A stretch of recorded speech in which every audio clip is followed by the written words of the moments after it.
تو ان کو روکنا میرا خیال ہے ضروری ہے. اور اس بار فیصلہ صرف حکومت نے نہیں کیا, یہ یاد رکھیے گا, یہ ایک جوائنٹ فیصلہ ہے جس میں اسٹیبلشمنٹ بھی شامل ہے. لیکن چوہے صاحب دیکھیے یہاں پہ تو ڈیڈ لاک کسی صورتحال ہے جو منظرنامہ آپ نے بیان کیا اس میں تو مل بیٹھنے کی تو کوئی سبیل یا امکان ہمیں بظاہر دکھائی نہیں دیتا. ایسی صورتحال میں ہم نے دیکھا ماضی میں بھی پاکستان کی سیاسی تاریخ میں بھی کوئی بیچ کی رائے اختیار کی جاتی ہے یا بیچ میں کچھ ایسے معتبر افراد یا ادارے یا ایسی باڈیز پڑتی ہیں جو کہ ایسے ڈیڈ لاک میں بات چیت کرتی ہیں, چاہے وہ بھٹو صاحب کا دور ہو, ضیاء صاحب کا دور ہو, بعد میں بھی کئی ادوار آئے. تو اس میں کوئی ایسی معتبر شخصیات بھی شاید عدم دستیابی ان کی ہے ملک میں, یا وہ سامنے آنا نہیں چاہتی کہ وہ ایک بیچ کی رائے اختیار کر کے دونوں فریقین کو بٹھائیں تو صحیح نا, کوئی کسی منیمم پوائنٹ پہ تو آ کے بات ہو سکے. اجمل صاحب یہ درمیان میں ایک ہو چکا ہے سارا سلسلہ.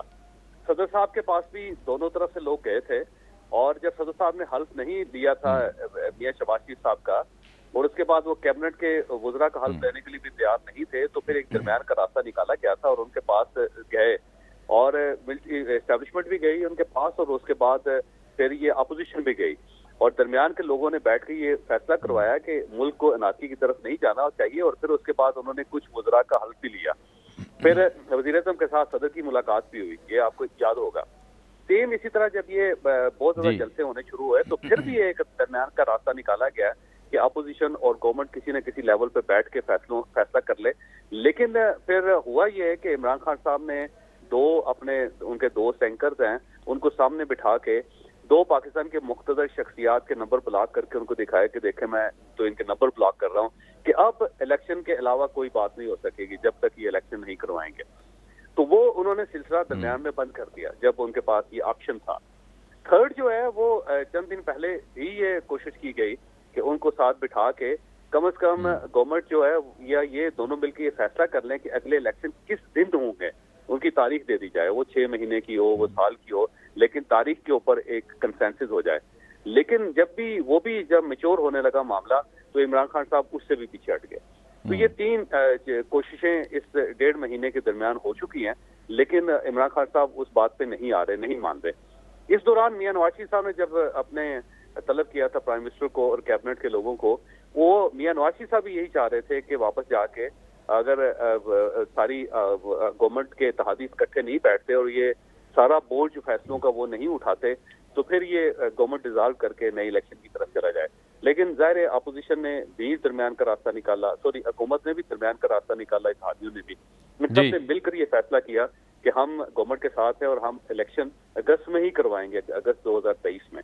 تو پھر ظاہر ہے پھر آصف علی زرداری صاحب کی بھی ایک بڑی دلچسپ بات ہے کہ آج سے 3 دن پہلے آصف علی زرداری صاحب نے بھی درمیان کا ایک راستہ نکالنے کی کوشش کی تھی, لیکن کسی جگہ یہ معاملات سیٹل نہیں ہوئے اور الٹیمیٹلی گورنمنٹ آج یہ فیصلہ کرنے پر مجبور ہو گئی.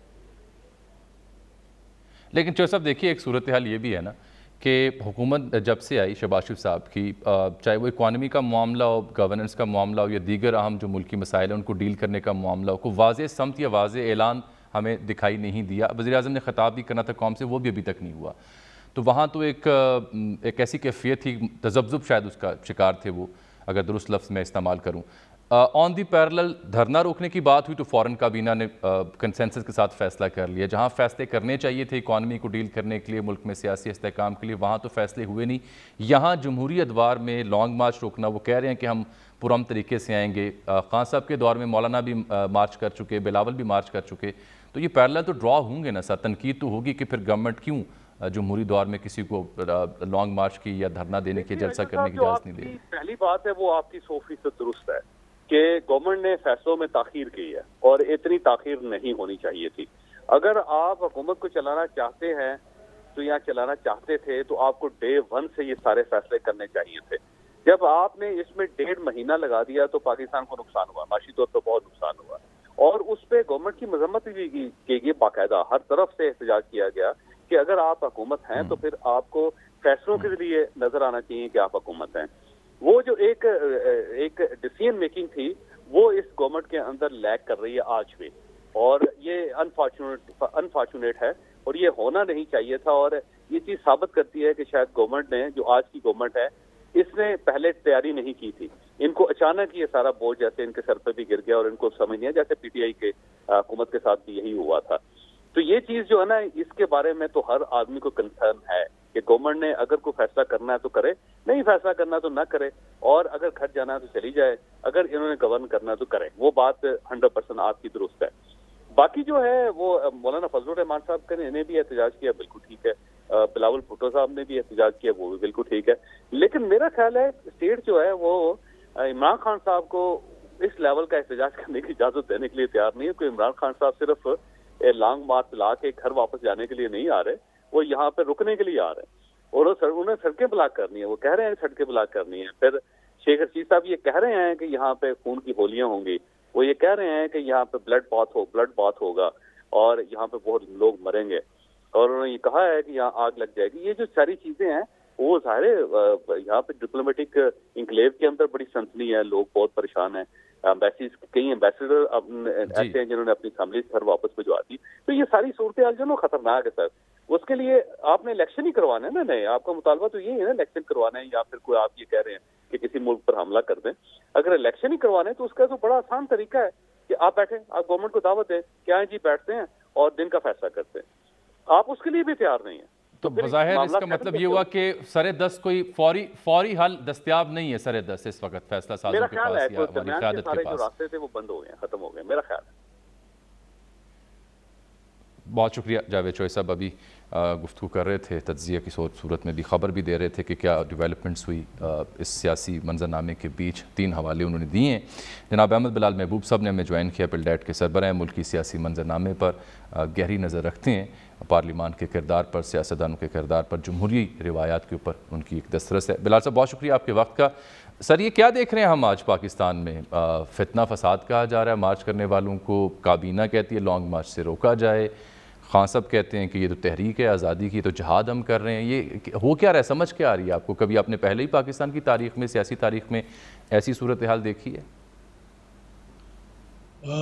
نہیں, اس طرح کی صورتحال نہیں دیکھی, کیونکہ بدترین حالات میں بھی ہم نے دیکھا ہے کہ جو دونوں کنفرنٹنگ پارٹیز ہوتی ہیں ان کے درمیان کوئی نہ کوئی رابطے کی شکل موجود ہوتی ہے, اور وہ کسی نہ کسی واسطے کے ذریعے ایک دوسرے سے کمیونیکیٹ کر رہے ہوتے ہیں. مجھے لگتا ہے کہ پاکستان میں یہ پہلی بار ہوا ہے کہ یہ دونوں پارٹیاں, یعنی P D M plus Peoples Party ایک طرف ہے اور پی ٹی آئی, ان کے درمیان کوئی رابطہ نہیں ہے, کوئی مکالمہ نہیں ہے. ایک تو یہ واضح فرق ہے. دوسرا یہ کہ ہمیشہ فوج کا معاملہ یہ ہوتا تھا کہ وہ بھی بعض اوقات اس طرح کے پیغام رسانی کا کام سر انجام دیتی تھی, جیسا کہ آپ نے دیکھا کہ تحریک اعتماد کے زمانے میں بھی فوج نے یہ کام کیا. اب فوج کی بھی صورتحال ایسی نہیں ہے, وہ اسٹرکٹلی نیوٹرل رہنے پہ یقین رکھتے ہیں, تو وہ بھی اب یہ پیغام رسانی کا کام نہیں کر سکتے, نہ انہیں کرنا چاہیے. فرینکلی اسپیکنگ کوئی اچھی بات نہیں ہے. تو کہنے کا مطلب یہ ہے کہ کمیونیکیشن کے چینل کوئی نہیں ہے, اور خان صاحب کا اپنا مزاج بھی ایسا ہے کہ وہ بہت زیادہ کو مکالمے پہ ان کا بہت زیادہ ٹرسٹ نہیں ہے. تو ایسے میں غالباً صورتحال تو خراب ہوتی ہی نظر آتی ہے, اور یہ بات کوئی بھی نہیں سمجھ پا رہا, یا میری سمجھ میں بات نہیں آ رہی کہ کوئی یہ بات کیوں نہیں کہتا کہ آپ نے طے کیا ہوا ہے کہ آپ نے ایک پاپولیشن سینسس کرنا ہے, آپ نے ایک آبادی کا مردم شماری کرنی ہے, اور مردم شماری کا فیصلہ کونسل آف کامن انٹرسٹ میں ہوا ہے. اس کا فیصلہ وہیں پہ ریورس ہو سکتا ہے, وہ ہو بھی نہیں سکتا ریورس. تو ایسے میں انتخابات تو ویسے ہی جولائی 2023 سے پہلے ہوتے ہوئے نظر نہیں آتے, الا یہ کہ آپ یہ فیصلہ کریں کہ آپ نے مردم شماری نہیں کرنی, جس کے فیصلے کے لیے آپ کو کونسل آف کامن انٹرسٹ پہ جانا ہوگا. کیا حکومت سندھ اس سے اور احمد صاحب دیکھیں نا, آپ کہہ رہے ہیں کہ مردم شماری کا چاہے آپ حوالہ دیں یا پھر جو اصلاحات کرنی ہے گورنمنٹ نے ان کا حوالہ دیں یا دیگر عوامل کا, تو بظاہر فوراً تو نظر نہیں آتے اس ترکیب کو دیکھا جائے الیکشنز. لیکن اس سے پیرالل پھر خان صاحب بھی ٹلتے نظر نہیں آتے نا. وہ تو کہتے ہیں کہ یہ ایک جہاد ہے, ایک آزادی کی تحریک ہے, اور اس میں پوری قوم کھڑی ہو گئی. ان کو بلیو ہے کہ انہوں نے پورے ملک کو نئی امید دی ہے اور عوام ان کے ساتھ ہیں. وہ بھی ٹلتے نظر نہیں آتے. یہ بہت خطرناک چیز ہے جامی صاحب, اور اس کے جو اثرات ہمیں کل ایک اس کا ریفلیکشن نظر آیا ہے. بہت ٹریجک انسیڈنٹ لاہور میں ہوا ہے. اس میں اس جہاد سے جو انسپائر ہو کے لوگوں نے پریکٹیکلی وہ جہاد اپنے تئیں شروع کر دیا ہے, اور اس کے نتیجے میں ایک پولیس کانسٹیبل جان سے گیا ہے. جو باتیں میں نے میڈیا میں جی سنی ہیں اس جو شہید ہوا اس سے تو یہ معلوم ہوتا ہے کہ وہ صاحب جہاد کے جذبے سے سرشار تھے. ان کا خیال تھا کہ پولیس کے کسی آدمی کو نشانہ بنانا جہاد ایک بالکل جائز قسم کی ایکٹیویٹی ہے. تو یہ بہت خطرناک بات ہے. معلوم نہیں ہماری سڑکوں پہ اور ہمارے مجمعوں میں اور ہمارے شاپنگ مالز پہ ایسے کتنے لوگ پھر رہے ہوں گے جو یہ جہاد کے جذبے سے سرشار ہیں اور ان کو موجودہ حالات نے ان کے جذبات کو بہت ابھار دیا ہے. تو کسی وقت کیا کر بیٹھیں گے. میں بہت اس بارے میں بھی فکر مند ہے. ہمیں سب کو ہونا چاہیے. یہ آپ درست کہہ رہے ہیں. بالخصوص یہ جو پولیس کانسٹیبل کی شہادت کا معاملہ اس پہ تو ہماری بڑی سینئر سیاسی قیادت چاہے شاہد پرویز عیسیٰ کا بیان ہو یا کچھ اور پی ٹی آئی کے حامی دوستوں کا بیان ہو, بڑا ہی ناقابل فہم تھا کہ کس طریقے سے ہم دفاع کر رہے ہیں اس ایکٹ کا. حالانکہ ایک پولیس اہلکار جو یونیفارم میں ہے, آن ڈیوٹی ہے, اس پہ گولی چلی اور وہ شہید ہوا ہے. یہ مجھے بھی سمجھ نہیں احمد صاحب. یہ جو تمام فریق ہیں, میرا خیال یہ ہے کہ اب بھی اس حالات کی جو گریوٹی ہے سچویشن کی, اس کو انڈر ایسٹیمیٹ کر رہے ہیں. ان کا خیال نہیں ہے کہ یہ کتنی بڑی تباہی کا باعث بن سکتا ہے. اور پاکستان کے اندر اس کی مثال نہیں ہے کہ ہمارے خود لا انفورسمنٹ کی اداروں کو نشانہ بنایا جائے, ہماری پولیس کو نشانہ بنایا جائے. تو یہ بہت گمبھیر صورتحال ہے. میرے خیال میں اس میں حکومت کو, لا انفورسمنٹ ایجنسیز کو بیٹھ کے بہت یہ بلال صاحب یہ جو بات آپ ہائی لائٹ کر رہے ہیں کہ یہ صورتحال کتنی گمبھیر ہے, اس کو ثابت کرنے کے لیے دیکھیے دو بڑے اہم بیانات ہیں. ایک تو پرویز عیسیٰ صاحب کو میں نے ریفرنس دیا اسی موضوع پر, کیونکہ کوئی ایک واقعہ جو ہے وہ پھر مستقبل بدل سکتا ہے یا حالات و واقعات کو بے قابو کر سکتا ہے. اس پہ سیاسی قیادت کے جو بیان ہوتے ہیں وہ یا تو آگ لگاتے ہیں یا اس سے پھر پانی پھرتا ہے آگ کے اوپر. لیکن دیکھیے آج دو بیانات اس سلسلے میں. پہلے پرویز عیسیٰ کو سنیں. کسی کے گھر چور ڈاکو جب جاتے ہیں, کسی کو کیا پتا ہے کہ یہ چور ہے, ڈاکو ہے اور کون آ رہا ہے. دروازے توڑ کے جائیں گے تو کیا سمجھے گا کہ ڈاکو آ گئے. وہ تو خود مجرم ہے سب سے بڑا. یہ مالٹون کا سرگنا ہے. خان صاحب کے ساتھ جو کوئی بات کرنے والے ہیں وہ جب بات کریں گے تو پھر انشاءاللہ بات جب کریں گے شروع تو آگے بڑھے گی. عمران خان صاحب کا جو بیانیہ ہے کہ یہ شاید خدا نخواستہ یہ ہمارا ملک جو ہے یہ باہر سے بیٹھ کے چلانے کی کوشش کی جا رہی ہے, اس کی نگیشن بڑی ضروری ہے. تو وہ اس کے ساتھ یہ طے کرنا ضروری ہے کہ فوری طور پہ قومی سطح پہ الیکشن ہو. مالٹاؤن کا جو واقعہ ہے وہاں جو ان کی ہینڈلنگ کی کارکردگی ہے, اور یہ رانا ثناء اللہ تو آن دی فلور آف دی ہاؤس, میرے پاس ریکارڈ میں نے اکٹھا کیا ہوا ہے, وہ انشاءاللہ جب عدالت لگے گی دہشت گردی کی تو وہاں دیا جائے گا, جس میں اس نے کہا ہے ہاں جی تو یہ اسٹیٹ ود ان اسٹیٹ بن رہی تھی. خان صاحب نے بڑا ہی سوچ سمجھ کے یہ سارا پلان بنایا ہے. ان کے جو اتحادی ہیں بالکل آن بورڈ ہیں, اور وہ جو کہہ رہے ہیں بالکل ٹھیک کہہ رہے ہیں, ہم ان کے ساتھ ہیں. کنٹینر لگیں گے تو ساتھ کرینے بھی ہیں ان کے. پی ٹی آئی کے رکن نے سیدھی گولی اس کانسٹیبل پہ چلائی اور سینے میں گولی لگنے سے وہ کانسٹیبل شہید ہو گیا. اس واقعے سے نہ صرف عمران خان کا مکروہ چہرہ قوم کے سامنے آیا ہے, بلکہ جو لانگ مارچ کے مقاصد ہیں اس میں اب کوئی شک و شبے کی گنجائش نہیں رہ گئی. ان کے پاس آنسو گیس کے شیلز بھی ہیں, انہوں نے اسلحہ بھی جمع کر رکھا ہے, ان کے پاس ڈنڈے بھی ہیں, اور ان کے پاس ہر وہ چیز ہے جس سے ان کی پوری کوشش ہے کہ لا انفورسمنٹ ایجنسیز کے اوپر یہ اٹیک کریں, ان کو ماریں. لانگ مارچ کے ذریعے ملک میں پھر سے ایک طرح سے آگ لگائی جائے, خون اور آگ کا کھیل کھیلا جائے, تاکہ وہ یہ ثابت کرنے میں کامیاب ہو جائیں کہ ملک میں حالات جو ہیں وہ بہت خراب ہیں. اور آج وہ یہ کہہ رہے تھے کہ سری لنکا بن جائے گا ملک. یہ ملک بالکل سری لنکا نہیں بنے گا. اس ملک کو سری لنکا بنانے کی کوشش آپ کر رہے ہیں, لیکن انشاءاللہ تعالیٰ وہ کوشش ہم کریں. اور پھر جناب عمران خان صاحب نے کیا آج موقف اختیار کیا وہ بھی ملاحظہ کیجیے. میں انشاءاللہ کل پختونخوا سے پورا اور پاکستان کی تاریخ کا سب سے بڑا جلوس نکل رہا ہوں اسلام آباد کی طرف. میں ان مجرموں کو مان لوں گا, میں سمجھتا ہوں موت اس سے بہتر ہے، ان کی غلامی سے موت بہتر ہے۔ خاندان پاور میں رہے ہیں اور ہمیں 30 سال کی ان کی تاریخ پتہ ہے، ان کے اندر اور ملٹری ڈکٹیٹرز میں کوئی خاص فرق نہیں رہا۔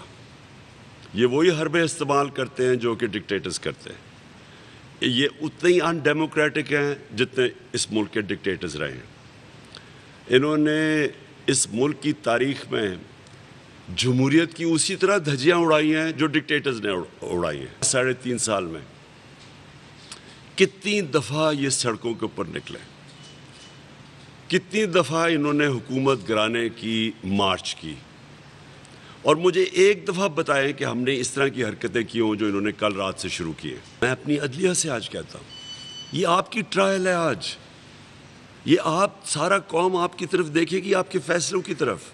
کوئی اس وقت نیوٹرل رہنے کی گنجائش کسی کے لیے نہیں ہے۔ یہ آپ نے چودھری پرویز الہی صاحب کو، محترمہ مریم نواز کو، جناب عمران خان صاحب کو سنا، ان کا بیانات دکھانے کا مقصد یہ تھا کہ آپ کو اندازہ ہو سکے کہ سیاسی قیادت کہاں کھڑی ہے، کیا سوچ رہی ہے، کیا کس قسم کا بیانیہ قوم کو دے رہی ہے۔ احمد صاحب یہ دیکھیے کہ یہ جو لانگ مارچ روکنے کا فیصلہ حکومت نے کیا ہے، اس پر اب بار ایسوسی ایشن گئی ہے، 3 رکنی بینچ بنا ہے، سپریم کورٹ کا جسٹس اعجاز الحسن صاحب کی سربراہی میں وہ سماعت بھی کرے گا۔ سب سے پہلے تو جو پولیس کانسٹیبل والی بات ادھوری رہ گئی تھی وہ آپ پوری کر لیں چوہدری صاحب کے بیان کی روشنی میں، کہ اس سے ہم کیا پیغام دے رہے ہیں، کیا تاثر دے رہے ہیں فورسز کو جو آن ڈیوٹی ہیں، پورے ملک کے لیے ہوتی ہیں، بغیر کسی گورنمنٹ جو بھی ہو ان کا کام تو اپنا فرائض سر انجام دینا ہے۔ اس میں اس صورتحال میں تو کسی ادارے کے لیے بھی بغیر دباؤ کے اپنا کام کرنا، سر انجام دینا، اپنی ذمہ داریاں بڑا مشکل ہو گیا ہے۔ ہر طرف دباؤ کا شکار ہے ادارے، اور ان کے اوپر مزید یہ دباؤ بڑھایا جا رہا ہے اس قسم کے بیانات کے ذریعے۔ اب دیکھیے، ہم کتنے بھی اداروں کو آزاد سمجھیں اور خود مختار سمجھیں، اور وہ ہیں، لیکن جب اس طرح کا سٹریٹس کے اوپر دباؤ پیدا ہوتا ہے، کہ وہ کسی ایک طرف سے ہو، تو اس کے نتیجے میں تمام ادارے دباؤ کے اندر آتے ہیں، اور وہ آزادی اور خود مختاری دباؤ کے اندر آتی ہے۔ تو یہ اس کا ملک ہے کہ اس کے ملک کے اندر جو نارمل ایکٹیویٹیز ہیں یا نارمل ادارے کنڈکٹ نہیں کر سکیں گے اپنے آپ کو، اس کے نتیجے میں جو افراتفری پیدا ہوگی وہ انتہائی خطرناک ہے۔ تو اس لیے یہ صورتحال میں سمجھتا ہوں کہ یہ اس کو انڈر ایسٹیمیٹ نہیں کرنا چاہیے۔ یہ غالباً اسی صورتحال کے بیچ میں پھر یہ دوسرا نقطہ بھی اٹھا لینا کہ یہ تو ہو گئی گھمبیر صورتحال جس کی جانب آپ نشاندہی کر رہے ہیں۔ دوسرا نقطہ یہ ہے کہ ایک جمہوری دور میں جلسے عمران خان صاحب کر رہے ہیں، آپ بھی کرتے تھے، اب ان کے لانگ مارچ کو روکنے کا کابینہ آفیشلی فیصلہ کرتی ہے، یہ کس حد تک درست یا غلط فیصلہ ہے؟ دیکھیں، یہ تو جو لوگ day to day intelligence agencies کی رپورٹس کو دیکھ رہے ہوتے ہیں، غالباً وہی اس بارے میں ایکوریٹلی رسپونڈ کر سکتے ہیں اور بتا سکتے ہیں کیا صورتحال ہے۔ نارمل حالات میں اصولی طور پہ تو احتجاج کو اجازت دی جانی چاہیے، لیکن اس کو سپریم کورٹ کی گائیڈ لائنز جو اس نے 2014 میں دی تھیں، غالباً ان کو بھی پیش نظر رکھنا چاہیے کہ جو روزمرہ کا کاروبار ہے اسٹیٹ کا یا لوگوں کے اپنے کاروبار ہیں وہ انٹرپٹ نہ ہوں۔ لیکن ہم یہ دیکھ رہے ہیں کہ ابھی تو وہ لانگ مارچ یا آزادی مارچ وہ ابھی اسلام آباد پہنچا نہیں ہے، لیکن اس کے مقاصد تو پہلے سے حاصل ہونا شروع ہو گئے ہیں۔ یعنی کاروبار بند ہو گیا ہے، اسکولوں نے کل چھٹی کا اعلان کر دیا ہے، ظاہر تجارتی ادارے بھی بند رہیں گے، ایمبسیز کے اندر بہت سے لوگوں کے کام پھنسے ہوتے ہیں، سرکاری اداروں کے اندر چیزیں پھنسی ہوتی ہیں، کل وہ بھی اس سے متاثر ہوگا۔ تو جب وہ لوگ پہنچ جائیں گے تو اس کے بعد ظاہر کاروبار زندگی تو متاثر ہوگا۔ تو اگر وہ ان گائیڈ لائنز کے مطابق، میں سمجھتا ہوں کہ سپریم کورٹ اس وقت ہماری عدالتیں ہی اس پوری صورتحال سے باہر نکلنے کا کوئی راستہ بنا سکتی ہیں، کیونکہ وہ ایسا ادارہ ہیں جن کے اوپر ابھی تک تمام لوگوں کو اعتماد بھی ہے اور ان کی ایک کانسٹیٹیوشنل پوزیشن ہے۔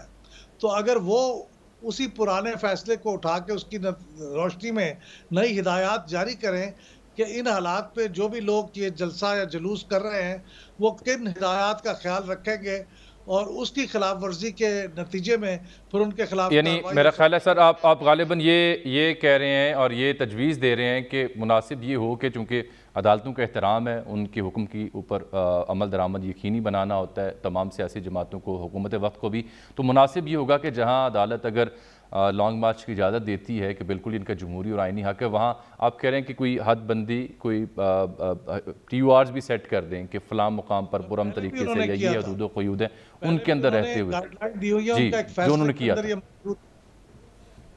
اور اب بھی وہ دے سکتے ہیں اور انہیں دینی چاہیے. گائیڈ لائنز دیں گے تو کوئی راستہ نکلے گا.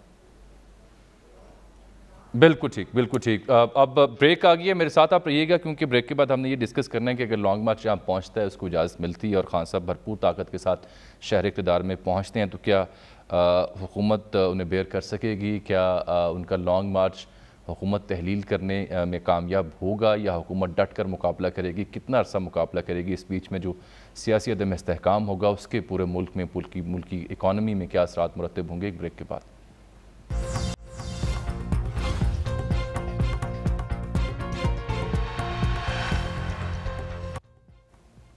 ویلکم بیک ناظرین. بریک سے پہلے ہمیں جوائن کیا تھا احمد بلال محبوب صاحب نے، ان کا قیمتی تجزیہ آپ تک پہنچا. ابھی ہمیں جوائن کیا جناب امتیاز گل صاحب نے، سینئر تجزیہ نگار ہیں. گل صاحب، یہ کس صورتحال پر ہم مان پہنچے ہیں؟ خان صاحب اسے جہاد سے تعبیر کر رہے ہیں، حکومت اسے فتنہ انتشار قرار دے رہی ہے، رستے بلاک کیے جا رہے ہیں، معاملہ پھر عدالت میں جا رہا ہے. یہ سر ہو کیا رہا ہے اور حل کیا ہے؟ کہاں جا رہے ہیں ہم؟ دیکھیں اجمل اور مجیب الرحمان شامی صاحب، السلام علیکم آپ کو. پہلے بڑے ایک افسوسناک صورتحال کا سامنا ہے ہمیں. ابھی میں دوپہر میں میرے ایک دو غیر ملکی سفارتکاروں سے بات ہو رہی تھی اور وہ بھی بڑے افسوس کا اظہار کرے. تو کہتے پاکستان ہمیں اتنا پسند ہے، لیکن یہ جو شخصیات کے جنگ میں پھنس کے رہ گیا ہے، اس ملک میں کوئی ویژن نظر نہیں آ رہی ہے ترقی کرنے کی، بلکہ شخصی لڑائیاں ہیں دونوں طرف سے. اور جو اسلام آباد کا منظر ہے، جو ڈی چوک ہے، دو بڑے ہوٹلوں کی طرف جانے والے رستے ہیں، اور پھر ٹول پلازا سے اس طرف، تو بڑی ایک افسوسناک صورتحال بن گئی ہے. اب کنٹینرائزڈ شہر بن گیا ہے اسلام آباد. اور اب دعا ہم یہی کر سکتے ہیں کہ کس طریقے سے کوئی پس پردہ کوئی بات چیت ہو جس کے ذریعے کوئی کمپرومائز ہمیں نظر آئے، ورنہ حالات کوئی اچھے نہیں ہیں.